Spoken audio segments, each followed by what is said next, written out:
tiga fase yang perlu kita cermati dan kita perhatikan. Semua pergerakan,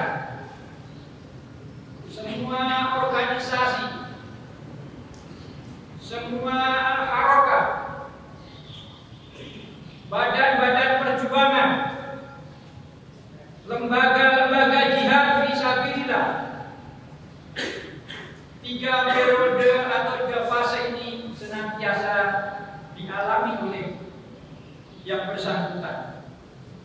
Apakah dia organisasi lokal? Apakah dia organisasi nasional yang berbentuk negara? Ataupun lembaga internasional? Semuanya mengalami tiga periode atau tiga fase. Yang pertama adalah fase merebut kemerdekaan. Fase merebut kemerdekaan ditandai dengan di mana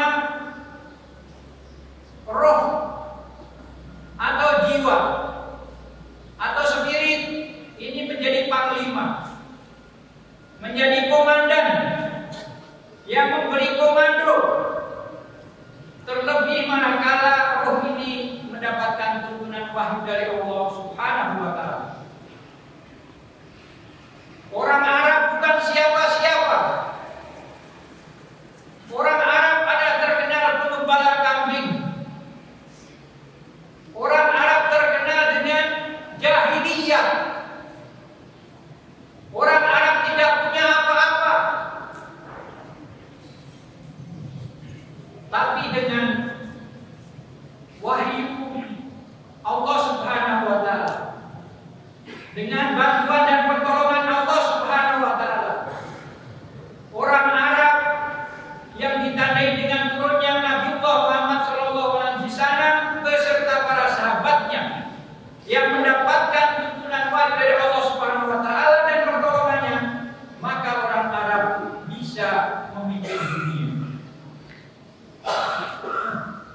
Inilah fase pertama, disebut dengan sebaik-baik kurun, sebaik-baik masa adalah masa Rasulullah dan para sahabatnya. Betapa tidak, iman, keyakinan para sahabat hampir rata. Sulit untuk membedakan antara imannya Abu Bakar dengan imannya Umar bin Khattab. Sulit membedakan tingginya iman Abu Bakar, Umar bin Khattab dengan Utsman bin Affan. Sulit membedakan imannya Utsman bin Affan dengan imannya Ali bin Abi Thalib dan sahabat-sahabat lainnya. Hampir semuanya rata. Yang membedakan adalah pernik-pernik kehidupan. Ali bin Abi Thalib terkenal dengan sahabat yang luar biasa keyakinannya, tetapi beliau dibilang orang yang sangat miskin, tidak punya apa-apa. Mau beramal, mau bersedekah, mau berinfak, dia harus bekerja kepada orang Yahudi, mendapatkan upah, baru dia serahkan upah. Apa yang didapatkan? 100% didapatkan. Sebagaimana Abu Bakar juga menyerahkan 100% hartanya kepada perjuangan. Inilah fase pertama, fase ruh, fase wahyu, fase spirit yang menjadi panglima. Yang kedua yaitu fase pikiran, fase mengisi kemerdekaan, ditandai dengan kegiatan-kegiatan perkembangan di sana sini, perluasan daerah, perluasan kekuasaan. Konteks lembaga kita saat ini 400 lebih DPD di Indonesia. Ini sebuah perkembangan yang luar biasa. Ini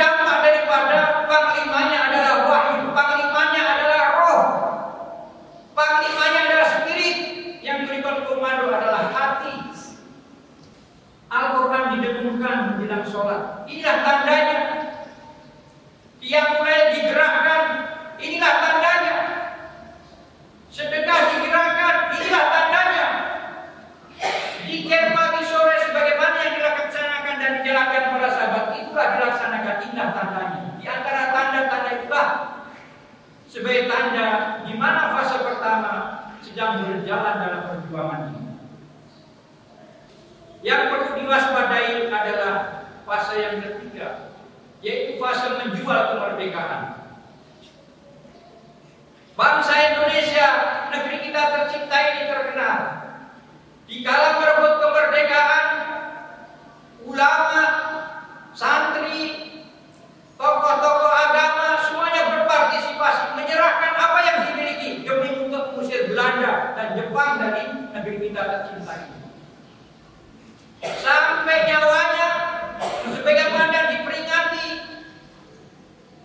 di Surabaya dengan terkenal namanya Hari Pahlawan, di mana dengan bambu runcing, di mana dengan senjata yang apa adanya umat Islam mampu mengusir sekutu dan Belanda yang bonceng di atasnya dengan senjata ala kadarnya. Tapi di balik bambu runcing, di sanalah teriakan Allah Akbar menandai kemerdekaan kembali, bahwa bangsa Indonesia bisa mengusir penjajah yang akan datang kembali. Fase yang ketiga ini yang perlu diwaspadai, yaitu menjual kemerdekaan. Jamaah Jumat rahimahullah kaum muslimin yang berbahagia. 3 fase tersebut pasti dan senantiasa menimpa semua harapan, semua pergerakan, semua pejuang-pejuang yang ada di dunia ini. Bangsa Arab gemilang-gemilang dengan Al-Quran dan bantuan Allah. Lama-lama bangsa Arab lupa dengan Allah. Kemakmuran di sana sini, Allah membuka segala-galanya. Bukan ibadah yang diutamakan, pesta di sana sini, ajaran di sana sini, hura-hura di sana sini, maka Allah mencabut dan mengembalikan kemerdekaan itu ke atas. Kemudian menyusul bangsa Kurdi. Bangsa Kurdi bukan bangsa siapa-siapa. Bangsa Kurdi terkenal dengan nomaden, tidak punya negara, tidak punya wilayah, pindah-pindah, tetapi bisa menguasai dunia dengan Al-Quran dan pertolongan Allah Subhanahu wa Ta'ala, yang membebaskan Masjidil Aqsa juga bangsa Kurdi pasca periode kedua. Orang Eropa juga diberi kesempatan dengan Andalusia sebagai simbol, sebagai markas, sebagai ibu kota. 800 tahun umat Islam memimpin dengan Al-Quran dan bantuan Allah Subhanahu wa Ta'ala.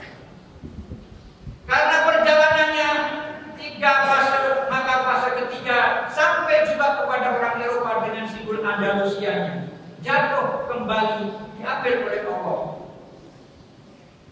Orang Turki demikian juga. Orang Turki terkenal dengan nomadennya, bangsa yang kuat, mengembala hewan-hewan ternak, pindah sana pindah sini, tapi kehendak Allah dengan wahyu, dengan Al-Quran, dengan pertolongan Allah, Turki bisa memimpin dunia. 600 tahun lebih bangsa Turki memimpin dunia. Akhirnya pesta, hura-hura, jauh dari Allah, lupa sholat jamaah dilaksanakan. Apa yang dicapai orang Turki diambil kembali oleh Allah Subhanahu wa Ta'ala. Sejak saat itu kita bertanya, bangsa mana lagi yang akan memimpin dunia dengan Al-Quran dan pertolongan Allah Subhanahu wa Ta'ala? Jamaah Jumat rahimahullah, hari ini bangsa kita sedang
kita dibangun kantor Qiyamul Lail, berinfak setiap masjid walaupun besarnya tidak seberapa nilainya, tetapi ini tanda-tanda semoga kebangkitan akan diberikan oleh Allah kepada bangsa kita tercinta Indonesia ini.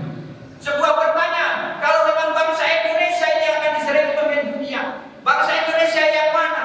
Gimana orangnya? Gimana katanya? Gimana yang perjuangkan ini semuanya? Sebuah jawaban, marilah kita berdoa kepada Allah.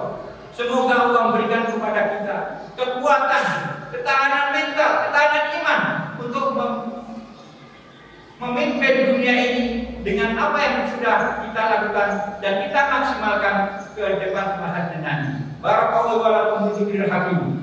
Aku qouli hadza fastaghfiruhu innahu huwal ghafurur rahim.